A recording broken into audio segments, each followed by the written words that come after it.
Imagine an energy source modeled on the sun itself, clean, abundant, and powerful. This is the promise of fusion energy, the process that powers the stars, which scientists are working tirelessly to replicate here on Earth. The idea is simple, yet incredibly complex to achieve. Fuse light atomic elements, like types of hydrogen called deuterium and tritium, into heavier ones. This releases enormous amounts of energy. Deuterium is plentiful in seawater, but making this happen efficiently on Earth is a monumental engineering task. The core challenge lies in reaching what's called ignition and achieving a sustained burn. We need to heat the fuel, forming a plasma, to over 100 million degrees Celsius, hotter than the sun's core. And we have to hold it together at enough pressure, for long enough, so that the fusion reactions produce more energy than we pump in to get them started and keep them going.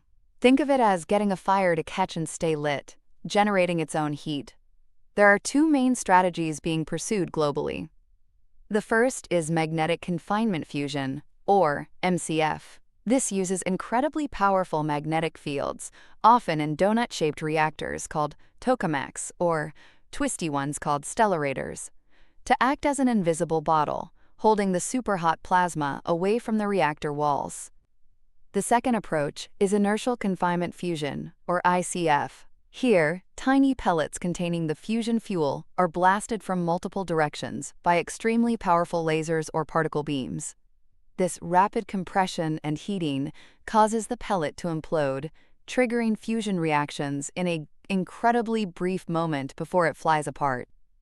Both methods face daunting engineering hurdles. For magnetic confinement, just creating and maintaining the stable magnetic bottle needed to contain the turbulent plasma is a huge feat. Plasma can become unstable and lose energy suddenly, potentially damaging the machine. The materials facing this intense heat and particle bombardment must be incredibly resilient. Think components getting blasted with extreme heat and radiation. We need advanced materials that don't easily degrade. Heating the plasma to those millions of degrees requires powerful external systems. And there's the fuel issue. While deuterium is abundant, tritium isn't. Future power plants will need to breed their own tritium fuel using lithium blankets inside the reactor, a complex process to design and manage safely. The giant superconducting magnets needed require cryogenic cooling and are massive engineering projects in themselves. Lastly, because the reactor components become radioactive, all maintenance must be done remotely using advanced robotics. Inertial confinement has its own unique list of challenges. Developing lasers or particle beams that are powerful, efficient, and can fire repeatedly, many times per second for a power plant, is tough. Manufacturing millions upon millions of identical, intricate fuel pellets cheaply is another hurdle. The reaction chamber must withstand repeated microexplosions, like setting off small sticks of dynamite, over and over, while allowing us to capture the energy released. And achieving the perfectly symmetrical implosion needed for ignition is incredibly sensitive to tiny imperfections in the pellets or the laser beams. Despite these immense challenges, we are making real progress. The massive international ITER project in France, a magnetic confinement experiment, aims to be the first to produce significantly more power than it consumes, 500 megawatts out from 50 megawatts in. It's pushing engineering boundaries across the board. We're also seeing a surge in private fusion companies exploring innovative designs, often using new technologies like high-temperature superconductors, hoping for faster routes to power plants. Experiments like the Joint European Torus, or JET in the UK, have already set fusion energy records.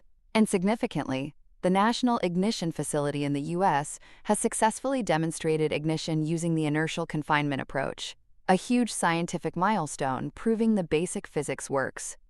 So what's next? Achieving commercial fusion power is still a long-term goal.